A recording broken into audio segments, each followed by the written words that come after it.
lightning all around me. And when it just hit all at once. In a matter of seconds, dark skies felt deadly.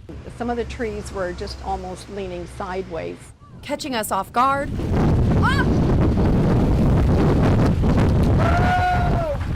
And knocking us off our feet. Photographer Bob Thomas hid from the high winds and water behind our station car. We had no idea at the time, but we were in the heart of it.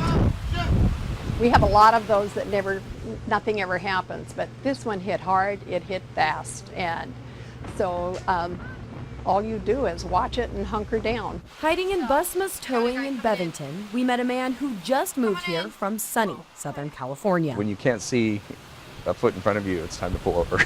He was on his way to Winterset to pick his kids up from soccer camp. I went to the bathroom to cry because I didn't want you all to see me crying. I was so scared. Oh my God. Certainly shaken, but still holding on to his Iowa faith. People have teased me for what am I doing coming here? You know, it's so different, but I love it here. This is absolutely terrifying. Turns out it was the mayor of this small town who gave us shelter. This is probably one of the strongest ones I've seen, even by Iowa standards. I was just about to pull into my driveway when I just got hit out of nowhere. Elena Gonzalez Valdez was nearly home when this stolen BMW slammed into her minivan. It happened so fast. An airbag knocked the wind out of her, broken glass cut her arm open. It's swollen and it was bleeding. Des Moines police say the driver and his passenger were dealing drugs on the northwest side of the city, so officers chased them for nearly 10 minutes. The narcotics investigators knew a little bit about the background of these fellows and made the decision that they needed to be taken into custody. The stolen BMW sped down this street, slamming into vehicles like bumper cars. Real scary, real scary. It all ended with a crash into this red truck. He had just gotten out of his truck, got in the house when he heard the bang. Children playing outside also heard the bang, like Lena Brannon's 4-year-old granddaughter. So I came out and they was crying. And I told her, come here, and she was just shaking. She was scared. I'm a little concerned that they were chasing them into this tight of quarters in a neighborhood that's filled with kids. Des Moines police say officers always weigh the risk of a chase as it happens. Sometimes there is a little greater risk, but it was worth getting these folks off the street. Hi, Steve and Stacy. Well, we're moving back right now because I don't know if you can hear it on this, but we have an active gas leak right now. The sheriff's office is telling us we're going to have to stage over at Bondurant High School for a news conference, but there is an active gas leak right now, so they're having us move back. You can see, if John pans over, you can see a lot of emergency crews staging here on the scene. Really a somewhat chaotic situation as they're trying to get everything in place as we have an active gas leak right now. Again, we're going to walk back to our news car here as we go to the high school. But we'll show you some of the damage once again. This is, of course, seemingly where this tornado blew through. It is we're walking over lots of wood right now, trying to not trip over some of this stuff. You can smell a little bit of that gas in the air right now. We didn't hear that same, forgive me if this fire truck is going over my mic right now, but you could hear some of we couldn't hear rather some of that gas over at that other house that supposedly had a gas leak, but I think they're still possibly just checking there to see what's going on there. As you move over here, you can see one of the storefronts totally devastated, broken glass, shattered all around. And this is just what we keep seeing here on the main street in Marshalltown. People have been coming out of their places of work, checking out their vehicles, many of which have been damaged that were left on the street. As you can see, this Jeep here has its back windows blown out. We don't know yet what is going on with the Marshalltown Hospital, but that's what we need to check in on next. So we will keep giving you live updates from here, but as we keep understanding more and more about the devastation, it's hard to take in. Any questions back in the studio?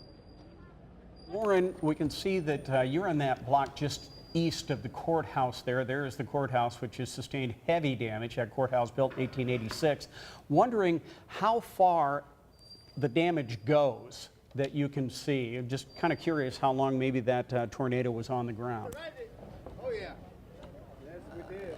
There is, Steve, absolutely nothing that I can see that has not been hit right now. And it's terrifying to see this and to see the reaction on everybody's faces here, many of which who have lived through this. And I know Curtis was saying earlier, nobody was expecting this. And there's not one single block that has not been hit with rubble, shattered glass, or buildings that have been destroyed. They're telling us now that we need to move away from the buildings because they're afraid they're going to come down, Stacy. Sorry to cut you off there. No, that's quite all right. We want you to keep us updated and stay safe at the same time. KCCI 8 News starts right now with breaking news. Missing nearly 5 weeks. Today, the apparent answer no one wanted to hear. The body of Molly Tibbetts may have been found. Good afternoon. Here's what we know right now. State investigators say a body was found in rural Poweshiek County earlier today. They are working to positively confirm the identity, and they've called a 4 o'clock news conference in reference to the disappearance of Molly Tibbetts. KCCI has seen DCI and police activity in an area 10 miles south of Brooklyn on Highway 21. KCCI's Tommy Clark was the first reporter there this morning. Tommy, what is the timeline? What has been happening? Well, Rhea, we got here a few hours ago. Like you said, we were the only crew on scene here. And when you look behind me here, a much different scene now. You can see that this highway is lined with news cars from around the country. And they're all here after we heard from this morning from several farmers who said they saw this roadway blocked off around 5 a.m. is when they saw the road closure sign go up. So we came this way and we arrived. Nothing was here but the sign, and now you can see the activity going on. Now, again, we do not have confirmed that this is the location, but like you said, we have seen DCI agents go through this area. In about 30 minutes after we arrived earlier this morning, around 10 a.m., we saw a medical examiner go down this way. We've been seeing people walking around the area as well. Now, this has been a massive investigation, and you can see behind me here comes the state medical examiner coming out of this roadway as we speak. They are the vehicle that we saw earlier this morning, about a couple hours ago, come down this gravel roadway. You can see them exiting now, getting into the traffic here.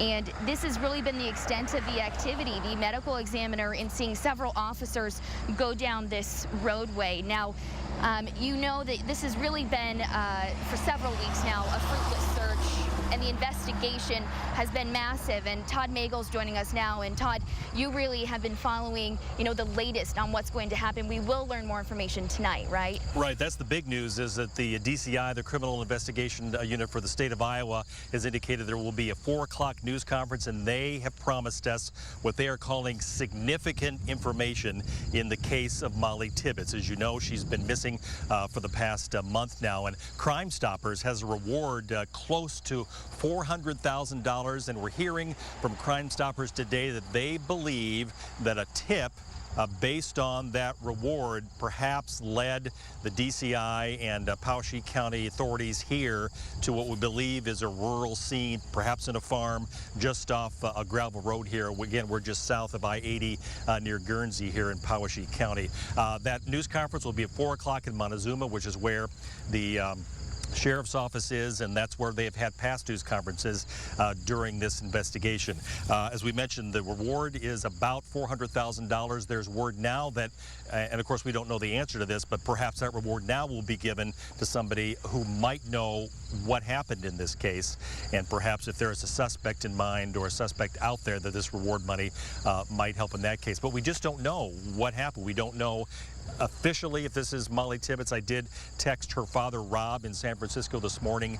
There were reports that he did earlier today confirm that it is Molly Tibbetts, but when I texted him, he was not able to confirm that at this point. So still a lot of questions about what's happening here on the scene. And of course, we'll be back here live with the news conference at 4 o'clock and more reaction from the town of Brooklyn, which is just about 12 miles north of where we are. So for Tommy Clark, I'm Todd Magel. We're live in Poweshiek County, and we'll throw it back to you. The 63rd flood wall that is up, and we have 2 crews down there right now. You're taking a live look at 63rd, and again, these guys are going to be working well into the morning here, just trying to make sure that these flood walls are doing what they can. Oh my goodness, and here's a couple of cars, and you have to wonder what exactly what they're doing. It doesn't look as if they're going to get anywhere there, but hopefully they turn around here soon, because that is obviously not a good idea. And you can see that other car moving there. There is moving water down there, and these cars just seem to not be getting the message that they cannot get through there, and there is quite a bit of water built up. So hopefully they're going to turn around now and salvage their vehicles there. Hannah, what's the latest?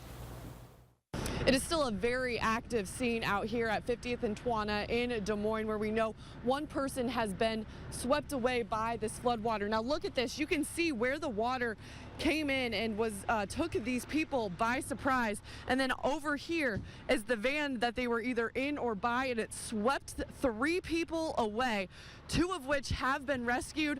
1 is still missing, and that's why we have such a large presence of fire and Des Moines police here. They're kind of regrouping, getting water, and getting ready to continue this search for the 1 person that is missing right now. Well, we actually have a police officer coming up right here, but if you look behind me, there's actually a car stuck out there. Not even 2 minutes ago, 2 cars tried to fly through the water, and they obviously noticed once they got into the water that it was severely flooded and the floodgates were down. As you can still see, there is still 1 car out there stuck. We haven't seen any signs for help or anything yet, and no one's actually left their car yet. Max, I think this is more than a fire. It sounds like it is a house explosion. We're at 6501 Urbandale Avenue. I'm going to get out of the way, and I'm going to have Bailey zoom in down the block here. We are on Urbandale, but you can't really see too much from here. But I think if she zooms in, you can see that there appears to be a duplex that exploded in the last, I would say, 45 minutes or a half an hour. The walls are collapsed in this house. We just talked to police. They don't know if there's anybody inside, but there is an enormous amount of smoke and flames just about a block from where we are. You can see the crews there getting these people that they're rescuing right now.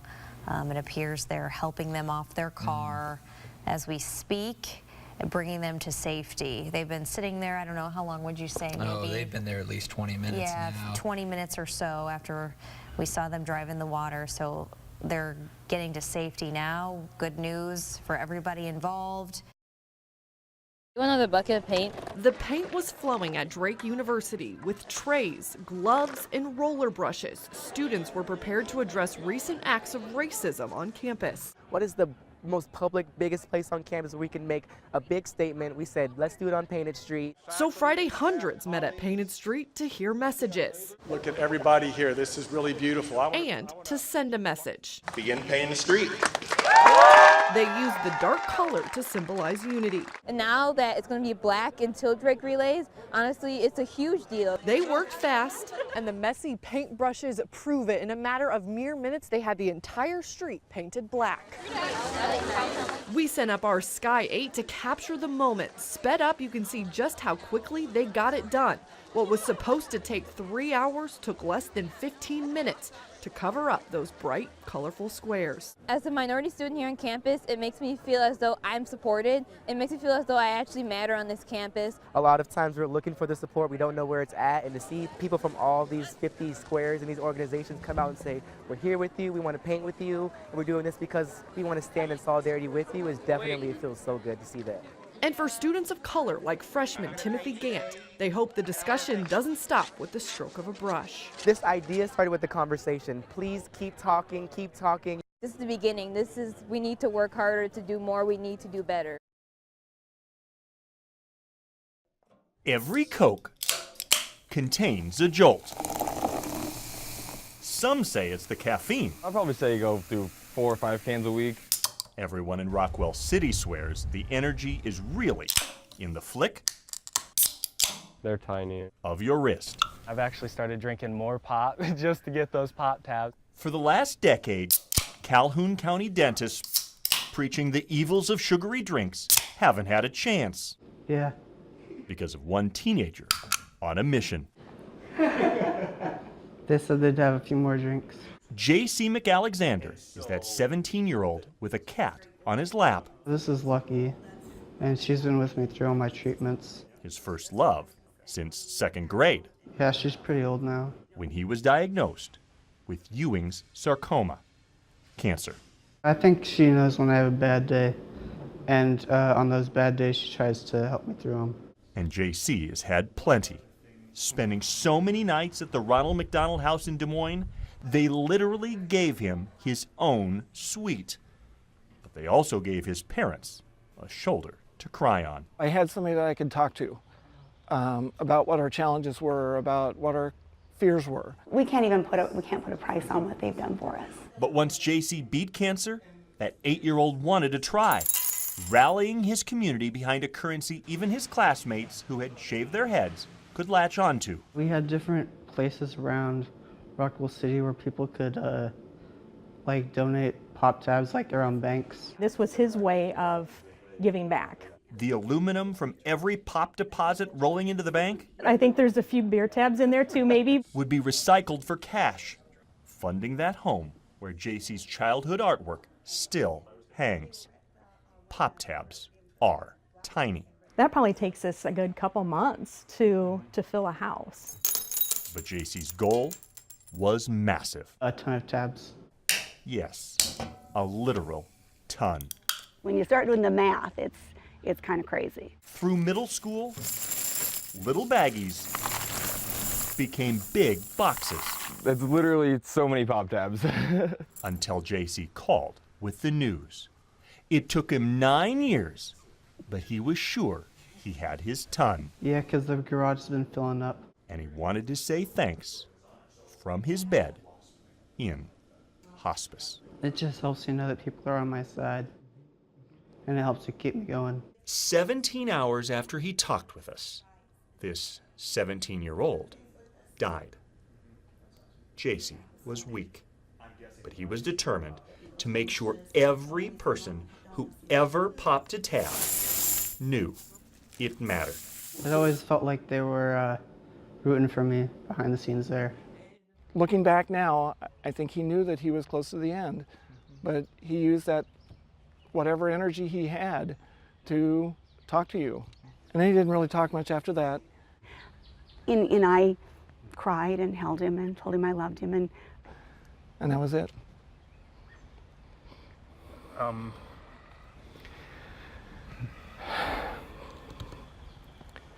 Until just 2 days later, when Lucky died of cancer, too. Yeah. And we've been saying goodbye for 7 or 8 weeks now, and it's hard. A month before he died, the high school junior finished his Eagle Scout project on Main Street. But he didn't get the time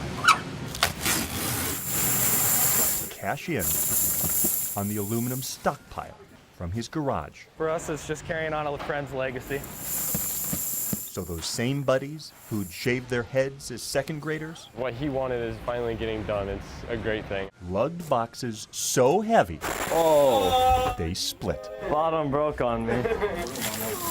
JC would be getting after me right now about this. Making sure every last tab counted. If somebody took the time to pull one of these off, we want to make sure that they get here. The recycling center's scales show JC's jackpot weighed 3,520 pounds. Okay. Almost doubling his ton. I've just never seen this many pop tabs at one time. Is this the end? But ask JC's parents. Last one, guys. And they'll tell you 4.5 million tabs illustrates the potential.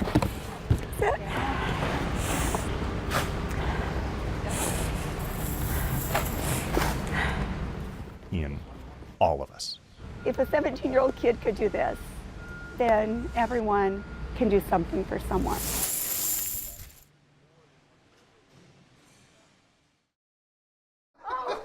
He is not a heavyweight, but this little boy had big dreams. We started a bucket list, And this was one of the things that he wanted to do, was be a boxer when he grew up. At age 5, Garrett Mathias is already a professional fighter in a different kind of ring, the Pediatric Cancer Center. He's got rhabdomyosarcoma, which is a sarcoma, a tumor in his temporal bone in his head, and then in his ear, in his inner ear. His parents, Emily and Ryan, recently learned his rounds of radiation will now come to an end. We've been here for 2 weeks and found that his tumor is treatment resistant.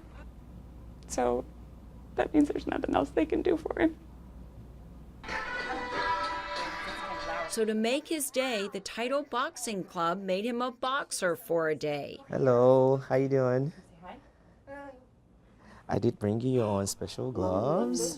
To punch through the pain. You're just gonna go 1, 2, 3, 4, 5, okay? So left, boom, right, and 5. There you go. Ooh, nice. Garrett pounced on a punching bag. And even knocked out his grandpa. There you go. Even I took a few strong slugs.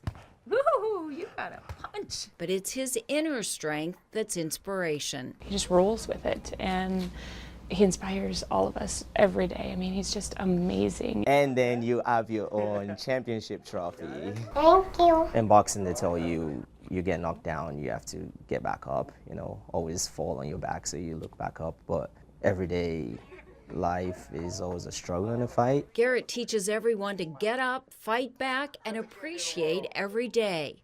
All he wants now? I do want to go home. I just like this. But can I bring this home? Yes. That's yours forever. After 35 weeks in and out of the hospital, Garrett will go home this weekend for the last time with his gloves and his trophy. We're just gonna do everything we can to have him live life to the fullest while he's here. A true champion who put up the good fight every day for his life. In Iowa City, Cynthia Fodor, KCCI 8 News, Iowa's news leader. This is a special presentation from KCCI and the Des Moines Register. Commitment 2018, Iowa Governor Debate, live from the DMACC Ankeny campus. Good evening, everyone, and welcome to the first Iowa Governor Debate. I'm Steve Carlin from KCCI. And I'm Kathy Obradovich from the Des Moines Register. We'd also like to welcome our listeners from Iowa Public Radio, broadcasting our debate statewide. We'll be asking a mix of questions on the issues Iowans care most about. Let's start by introducing our two candidates tonight. Governor Kim Reynolds is a Republican who has held the state's highest office since 2017. Fred Hubble is a Democrat and well-known businessman. He was chairman of Yonkers, president of Equitable of Iowa, and was appointed by Governor Culver in 2009 as acting director to the Department of Economic Development. Let's give both of our candidates a warm round of applause. We appreciate you being here tonight. And we are going to play a campaign ad from Governor Reynolds and then ask you both to respond to it. I know every way to stretch a paycheck, from cutting coupons to hand-me-downs. I'm Kim Reynolds, and that's why as governor, I signed the largest middle-class tax cut in Iowa history, so paychecks can stretch a little further. But Fred Hubble, he wants to repeal the tax cuts so that you keep less. He always seems to care more about his paycheck than yours. I know the tough decisions families make, and I think you deserve a break. What is your response to that ad and the concerns expressed about your wealth? Well, you know, I think it's not unusual. We've seen a lot of misleading ads by this governor. This is just another one. I'm in favor of a middle-class tax cut and a tax break for low-income Iowans. They deserve it and they need it. And the tax cut that she's so excited about moves almost all the money to wealthy families, wealthy individuals, and big companies. Small and medium enterprises who create more jobs than any other organization in our state is not getting the benefit of this tax cut. It needs to be much more fair and much simpler in our tax code, and we can do that and still give low-income and middle-income people a tax break. And what she says about my particular past, you know, the reality is I was working for a public company. The board of directors made all the decisions on my income. I didn't have anything to do with it. Governor Reynolds, your party usually celebrates economic success Why make an exception for Mr. Hubble? Well, we do celebrate wealth, and this isn't about wealth. This is about making sure that Iowans can keep more of their hard-earned money. And you've said that you would repeal the tax cuts. And with federal deductibility and the federal tax cuts that were passed in December, if we hadn't taken actions, Iowans would have seen their taxes go up. Every single Iowan, virtually every single Iowan, will see more money in their paycheck, and we're going to continue to build on that success. I might need somebody strong to open this. When moms send their boys to college, Do we measure it out ever? No, Or do we just heck no. Just dump it in. Right, good. they cringe at the thought of mealtime. Hot cakes, baby. Because most teenagers Nice. only have enough utensils Nice and organized. to be dangerous. The whisk. Josh has it. This will do the job, Beach. Not a chef in town would use a cordless drill to mix pancakes. Then again, they'd actually use eggs. We don't do that. We just want to add water. That's all we need to do. But most of those chefs don't have Friday night plans as big The drill works great, honestly. as the guys who live in Ames's Pancake House. It's ridiculous. Once a month, they fire up their griddles for the invasion What's up, girls? of classmates looking for free flapjacks College students love free. at their now infamous pancake parties. We're famous. Their kids swear the main course is fine, They're fluffy. They're made by college students, so you know they're good. but the block party And now we start. is even better. Because next to the Pancake House Whoever gets to the bottom of their can, wins. is the Muffin House's drinking game. And next to that, the Waffle House's dance party packs in 150. Which is all fun until the cops show up. Hey, guys. Good, how are you? And then the weirdest thing happens. Nothing. When we show up, normally there's beer cans being dropped and kids running through the neighborhood trying to get away from us. But here, everybody just stuck around and was waving and saying hi. Because those drinking games This guy's trying to break a record of 10 cans of Mountain Dew tonight. don't have a drop of alcohol. So he's going to have 3-4 days of sugar in one night. Neither does the dance floor. We're 21 and we can drink, and we don't have anything against that, but we choose kind of not to go into the party scene of getting drunk and plastered every weekend, just kind of out of our choice and what we feel is right. But Friday night's beach theme featuring human hammocks still drew 400. It's a lot of people. Who know plenty think a college party without booze is a waste of a party. It's okay if people think that, but we have fun, so that's all that really matters. 70 pounds of batter won't end binge drinking. Drill is recharging right now. But can it prove friendships formed around griddles are just as strong as the ones around kegs? Flip, yeah. They're just kids having a good time.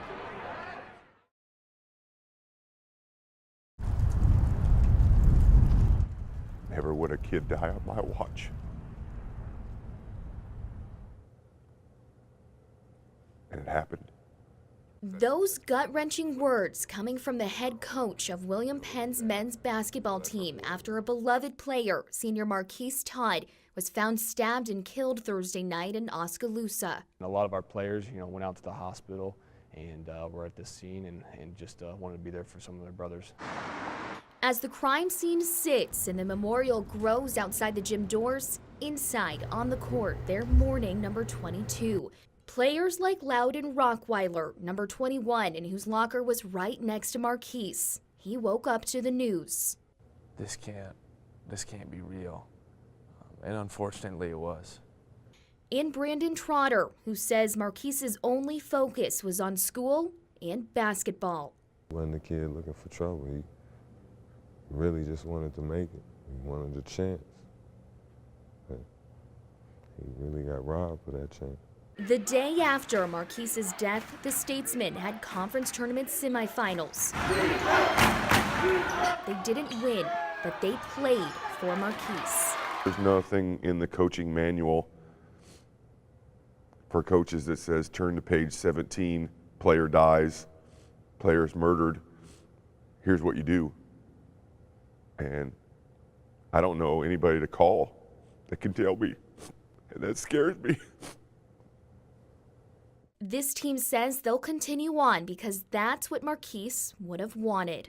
It's the fact that we're playing and that we're still standing and that we're still honoring. And that's what this is all about. Reporting in Oskaloosa, Tommy Clark, KCCI News, Iowa's news leader. April 21st, 2018. It's wedding day in Jupiter, Florida. What this bride and groom are about to do will take your breath away. But why they do it? We knew that this would be a way to live out our purpose. We don't have a choice. We have to do this to show others that no matter what you go through, you can get through it. Is even more extraordinary.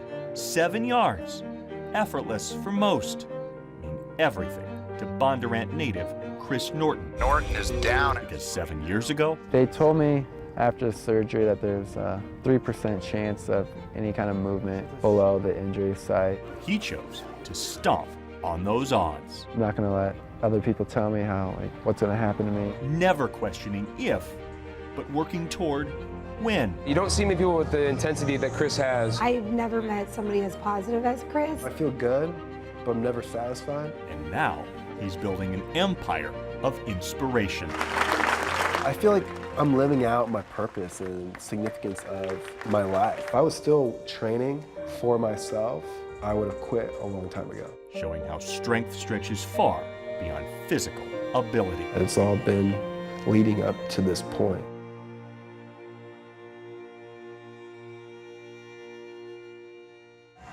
The week after New Year's, every gym in America is packed with high-octane dreamers, goal setters picturing a better life by April, and trainers Let's go 10 more, huh? who know full well most won't make it to March. But then there's the guy in the gray shirt. You don't see many people with the intensity that Chris has. Preparing for his April moment. Let's get cruising, let's go, come on. One labored step Beautiful, man, come on. at a time. Keep grinding, come on. Because Chris Norton's whole life is proof opportunities are often born You think, why am I doing this? Why am I here? from obstacles. What all changed for me on just one single play. That Iowa boy from Bondurant was born with a passion for sports and a drive to compete. He'd come home after scoring 25 points and he'd say, Dad, critique me. What can I do better? He just didn't waste time. So after 4 years of high school highlights at Bondurant Farrar, Luther College in Decorah called. Just 5 games into his freshman year, They were playing Central and it was in the second half. Chris was already on special teams, covering this kick, throwing his body at a tackle. There was kind of a big collision out there. Chris Norton is down as of right now. It changed his life. He's just not moving. And all of a sudden the panic kind of starts to set in. Laying motionless on that turf, that 18-year-old and his parents were in shock. It's like you're in this nightmare. Doesn't take a surgeon at Mayo Clinic to know spinal columns are not supposed to look like this. But that surgeon He called us into a room. delivered another blow. They told me after the surgery that there's a 3% chance of any kind of movement below the injury site. 3%. That was the lowest point of this whole journey. I was thinking, will I play sports again? Will I walk? Will I get married? Will I be happy? Within days, everyone in Chris's hometown knew what happened to their boy. And on Wednesday night, they're going to gather here on this football field to keep the Norton family in their prayers. While Chris lay motionless at Mayo, He has a great determination to be mobile again. If anybody had a chance to be able to come back from something like this, you know, I'd put my money in his corner. sure enough, within 6 months, he was bench pressing a stick, begging for more weight. His damaged nerves kept waking up. Chris Norton! He hounded his therapist. 1, 2, 3. Anything they said, hey, if you do this, it will help you. Well, what if I do it 5 times as long? Chris even convinced them to strap him into equipment simulating his ultimate goal, the one everyone already knew he'd set. He just was never ready to give up. Less than a year after Chris Norton was carried off Luther's field on a backboard, His teammates rolled him back on in a wheelchair and then helped him stand up. You know, it was a great rush and it's a great feeling to be back. Kind of a stepping stone in my recovery. He'd already obliterated the odds. He just was convinced he was going to beat it. His therapist couldn't believe his progress. I think it's a miracle. That's good, Chris. I'm not helping at all. And his family couldn't hold in their tears. Oh my goodness. Kaya, don't cry. Chris insisted 3 hours of therapy a day wasn't enough. He said he wanted 4. He got it up to 4, which was way more than anybody else was doing. Even when he returned to Luther College full-time just 1 year after his accident, because he was already pushing himself again. I want to walk across the stage for graduation. Christopher Norton. 4.5 years after Chris Norton's spinal cord was injured so severely, experts gave him a 3% chance of ever moving below his neck, he wore a cap, a gown, and sneakers. He insisted the college president stay right where she was. He was walking to her. It was just this non-stop cheering. No one even noticed that brunette by his side was wearing a new ring, cementing the bond so strong that even their wedding could be an inspiration. We don't have a choice. We have to do this. While creating an empire built to inspire business leaders, athletes, and even their own house full of kids against all odds.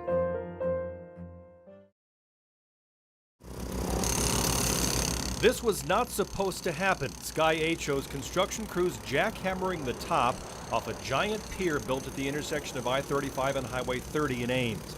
They are tearing apart the $23 million flyover bridge project because someone made a mistake and the tops of the piers are the wrong height. And it's not just one pier. Each of these 6 piers and each of the ramps was built incorrectly. When they were constructed, they weren't constructed at the right elevation. DOT engineer Scott Dockstader is in charge of the project. Obviously, it's disappointing.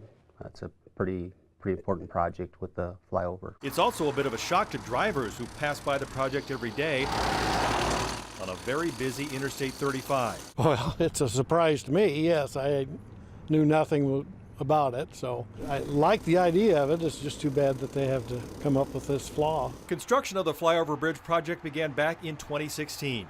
As this DOT computer animation shows, it's designed to make it easier for northbound traffic on I-35 to exit onto westbound Highway 30 on the way to Ames.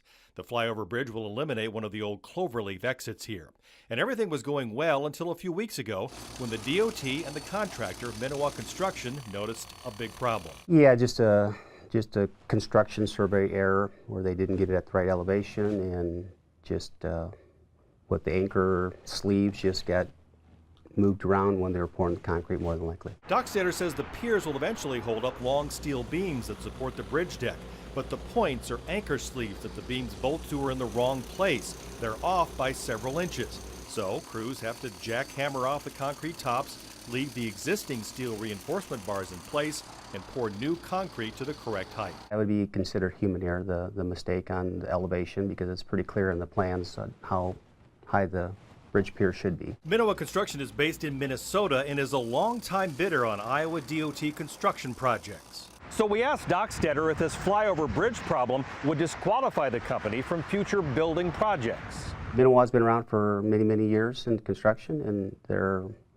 a good firm, qualified to bid on projects. All projects are complex, so we have issues with all contractors across the state. This particular firm was a qualified bidder, bid on the job, and was awarded the project. Dockstader says the company had 240 days to finish the flyover bridge. Now the project will be delayed, and Murrow must pay $5,500 a day for every day it's delayed.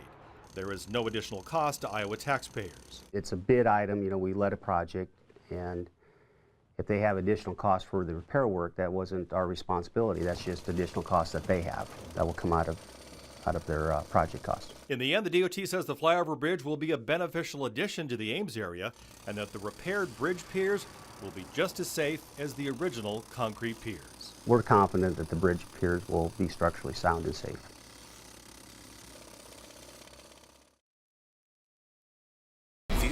breaking news on KCCI 8 News. A first-degree murder charge was filed today in connection with the disappearance of Molly Tibbetts, who was last seen jogging in Brooklyn, Iowa on July 18, 2018.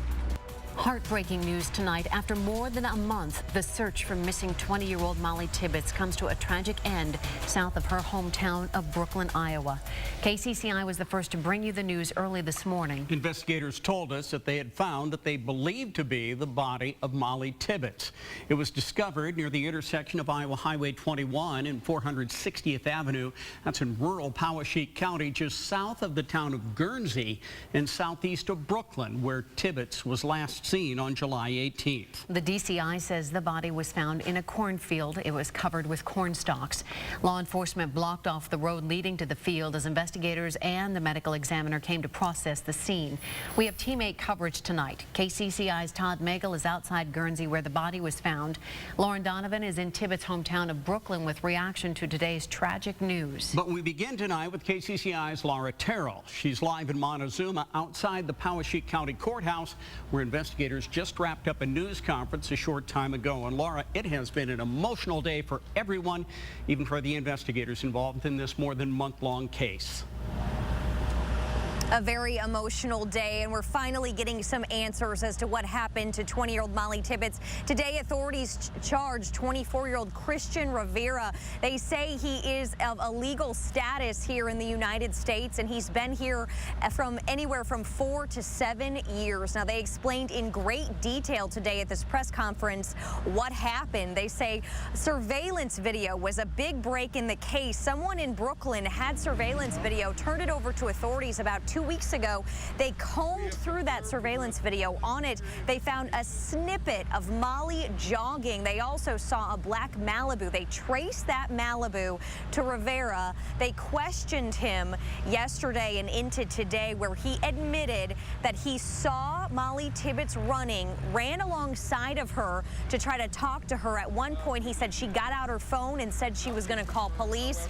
He panicked. He told investigators he, quote, blacked out after that, but remembers seeing blood coming from her head. He remembers putting her in his trunk, and he remembers taking her to a cornfield southeast of Brooklyn where he led authorities to her body today. Authorities say this has been an incredibly emotional month as they have investigated her disappearance, and they explain in this soundbite how the family's doing. Take a listen. Well, they're appreciative that we were able to find her, but obviously it's difficult. It's hard on them. They're struggling like any family would. But they have a great support system, and they have part of that support system is the community. Now, I'll have to say that the community here has been phenomenal. They have been of great assistance to the investigation and to the family, and so they will get through it, I'm sure. It's going to be hard, but we will be there for them. Now, authorities are not releasing a cause of death or how long they believe Molly's body was in this cornfield. They say there's details that they only want to know so that they can bring this to court and have a fair trial. So that's information that they are not releasing. We will continue to follow this developing story, as well as what's next in this case, as well as a court appearance for their suspect, Christian Rivera. Steve and Stacy. All right, Laura, thank you. Now, this is what we know about the suspect in Tibbetts' murder. Christian Rivera, born June 11th, 1994, 5 feet 6 inches tall, 130 pounds. The Department of Homeland Security confirms that Rivera has been in the United States illegally for several years. The DCI confirms he's been in the Poweshiek County area for 4 to 7 years. Now, as we told you earlier, investigators have been on the scene where Tibbetts' body was found since early this morning. KCCI's Todd Magel has been at the intersection of Iowa Highway 21 and 460th Avenue in Poweshiek County pretty much all day, watching investigators come and go from the scene. He joins us now live. And Todd, is this still an active scene, or have the investigators left? Steve and Stacy, we have been here most of the day. 460th Highway 21, Guernsey, and I-80, and Her hometown of Brooklyn is just about 10 miles to our north. Behind me is the road that's been closed all day, and just up this road in a farm field is where they found Molly Tibbetts' body early this morning. And again, as Laura Terrell mentioned, that the suspect in this case, Mr. Christian Rivera, actually led them to the body. We've shot some video throughout the day where this has been really the hot spot in Powashik County, where law enforcement have been most of the day. We've seen FBI cars, DCI cars. The state medical examiner has been in and out of this, presumably to investigate. We saw the crime scene unit here as well most of the day today. What we are hearing is that Mr. Rivera apparently told investigators that this is where he dropped the body off. He drove down this gravel road, found a turn, turned into what looked like an abandoned area, an area of not good visibility, went into the cornfield, took her out of the trunk, placed her into a very remote section of a cornfield, covered her body with leaves from corn stalks, and then left. And of course, that is the tragic news that nobody really wanted to hear today. Later on in the newscast, we'll show you some drone video. It's kind of hard to see the scene because we are quite a ways away from where it is here in rural Powashik County. So the next step is to get to the scene at some point, see if we can see that, and talk to some of the neighbors. They have some people have been going in and out, farmers who live in this area, and of course they've been aware of this going on all day here in Powashik County. We're live near Guernsey. Todd Magel, KCCI 8 News, Iowa's news leader. Thank you, Todd. Chilling detail today from the DCI. Now that investigators have recovered Molly Tibbetts' body, the forensic work has only just begun. As CBS News security analyst Ron Hosko shows us, the investigators are now looking for some very specific evidence. They're going to comb over that body in great detail for signs that indicated signs indicative of a struggle, for DNA of a potential offender. After more than a month of searching and praying for Molly's safe return, today's news has hit the town of Brooklyn hard. KCCI's Lauren Donovan has been in Tibbetts' hometown of Brooklyn all day as the tragic news moved through the community. Lauren joins us live. What are folks there saying tonight, Lauren? Stacy, we're at a popular spot here in Tibbetts' hometown of Brooklyn, the Classic. It's a deli downtown, and I sat down with 3 young women who work here this afternoon, and we watched this press conference unfold together.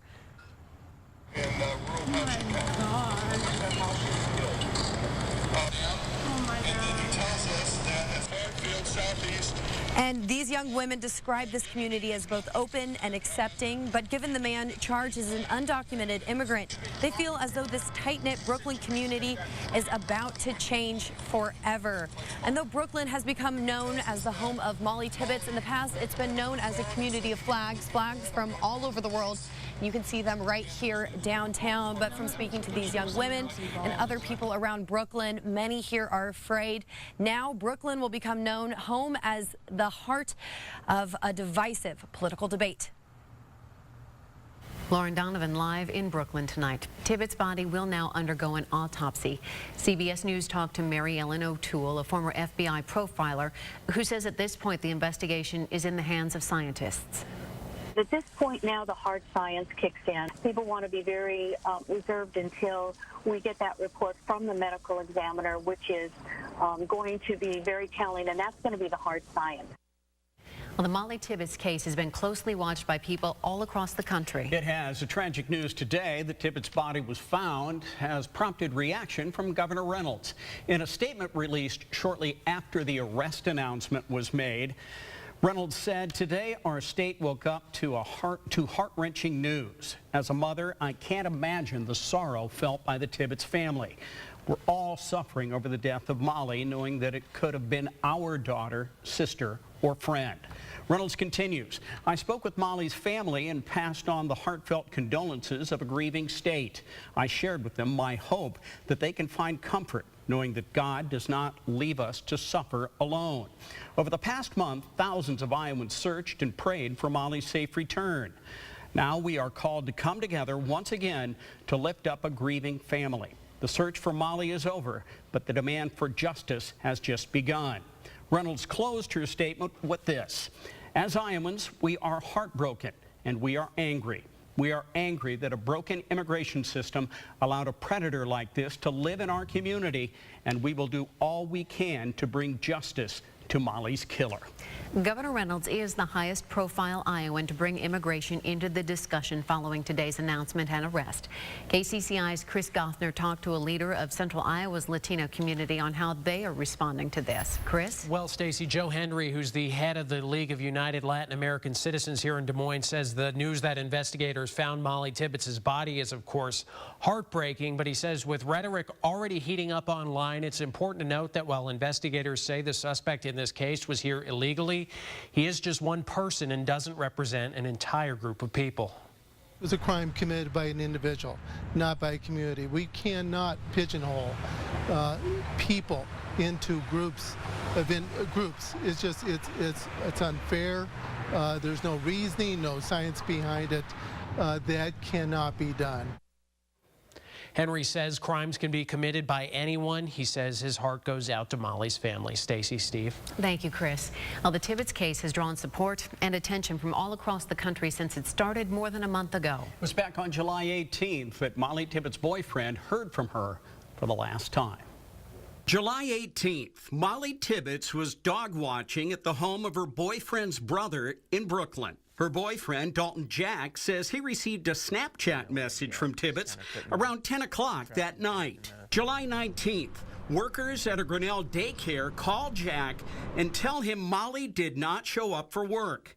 Jack and Tibbetts' family immediately get on their phones, but receive no replies to calls or text messages. The Poweshiek County Sheriff's Office then starts a search. Deputies divided the Brooklyn area into quadrants.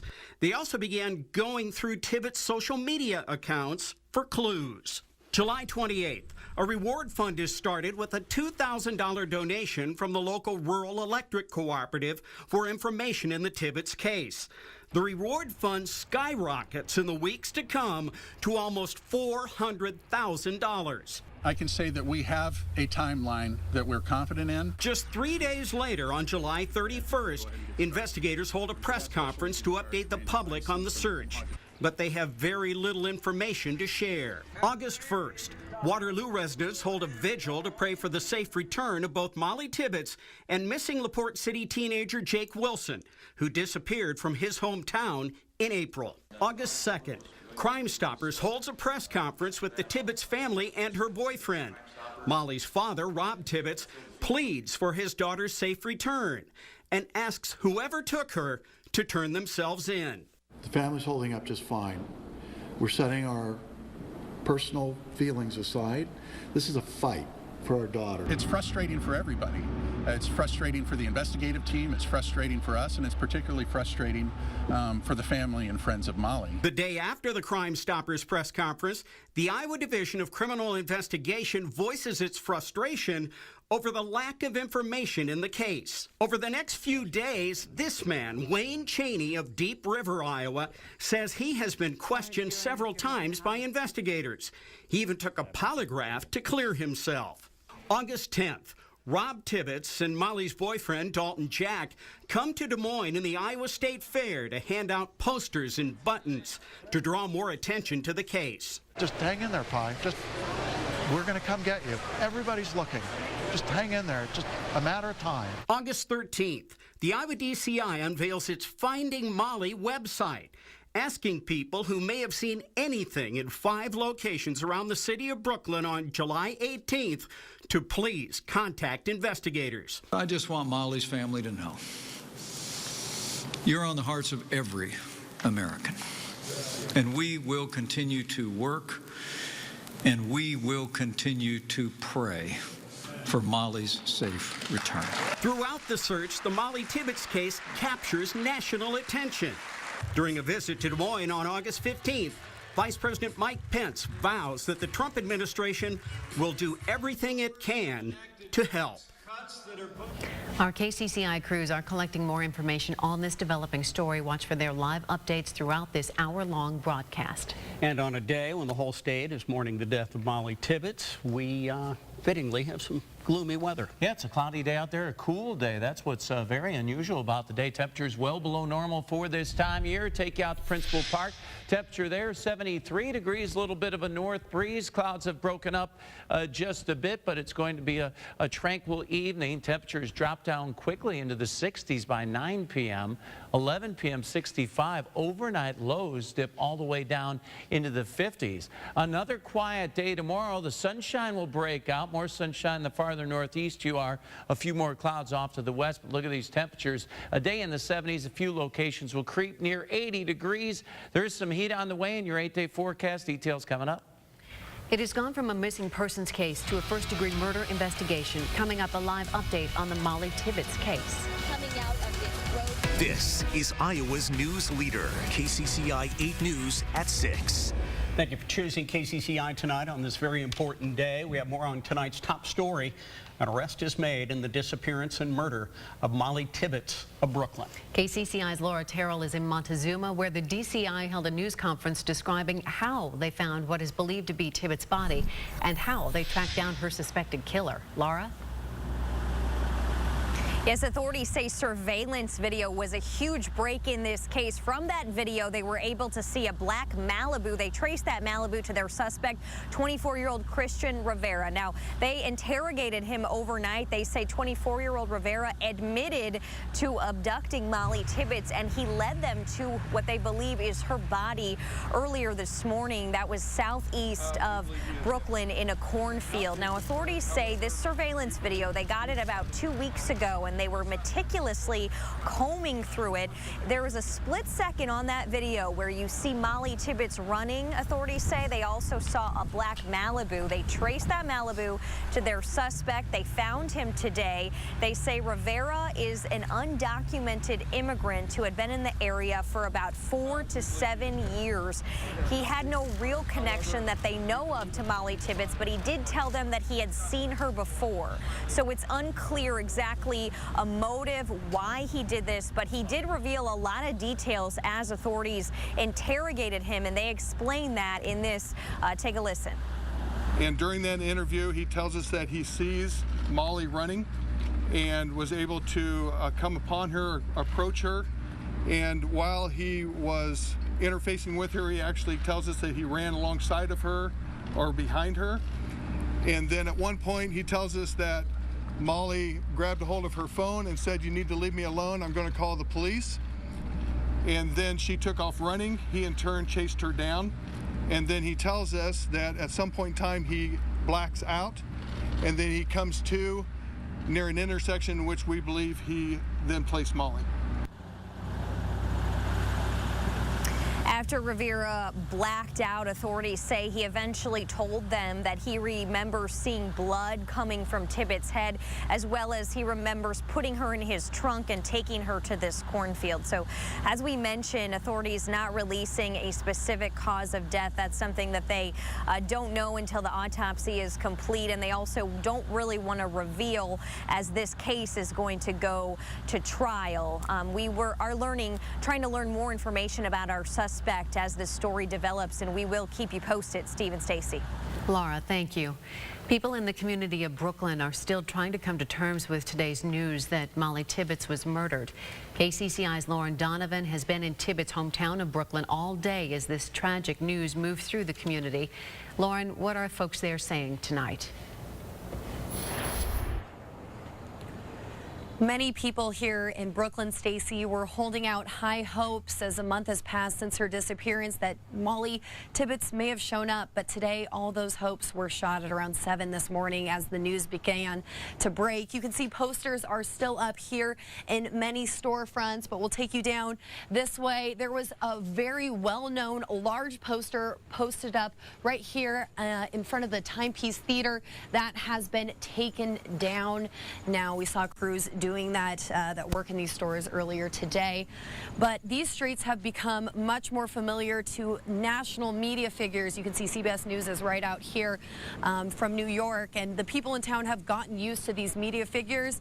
Though today, many people are unsettled by what has happened and are actually apprehensive and afraid to talk about it. Many have been upset, though, speaking to us off camera about what is going on as this news has been breaking since 4 o'clock today, and we actually have a suspect now charged. We'll continue to bring you those live updates from Brooklyn, but here's a look at the streets right now. Molly Tibbetts would have resumed classes at the University of Iowa this fall. She would have been a sophomore. Classes resumed yesterday. The news that Tibbetts' body was found and that she was murdered hit the campus hard. Dr. Melissa Shivers, Vice President for Student Life, released a statement saying, quote, "We are deeply saddened that we have lost a member of the University of Iowa community. Our thoughts are with Molly Tibbetts' family, friends, and classmates." The statement goes on to say, losing a fellow student and member of our Hawkeye family is difficult.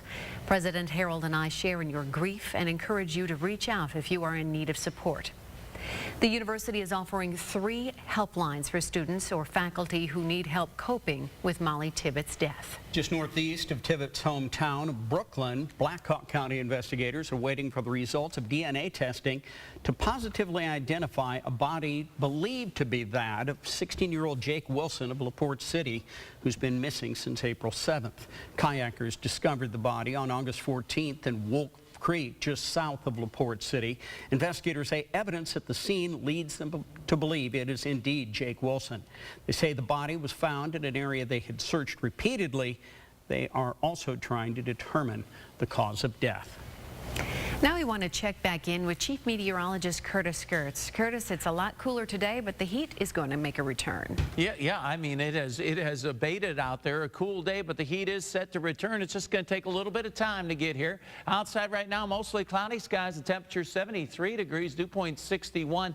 Little bit of a north breeze too. If you're up early today, it definitely felt cool with that north wind blowing. The high today is 75. Last time we were cooler than this, about 61 days ago, when it was 74 degrees back on June 22nd as we just started summer. So a pretty unusual day for this time of year. Going to be comfortable though for the barbecue. If you're headed out 7 p.m. 72 degrees. By 9 p.m. though, that temperature cooling down into the upper 60s. Our big area of low pressure that brought all the rain has now moved well off to the east. We do have some cloud cover drifting on through, but it looks like high pressure's going to settle in here and bring us an absolutely wonderful Wednesday. Then off to the southwest, system's going to spin on in, and this will bring with it a pretty good chance of some rain.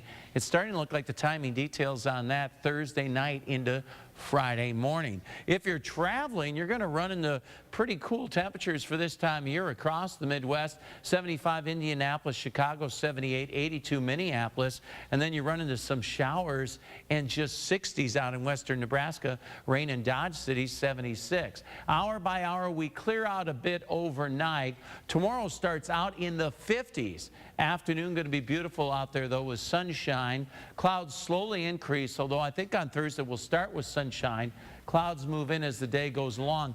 Afternoon, a slight chance of a shower, 3 to maybe 5 o'clock, but it looks like a much better chance of rain as we head into Friday night and Thursday night and Friday morning before this system pulls on out. At least for now, football Friday night looks to be dry.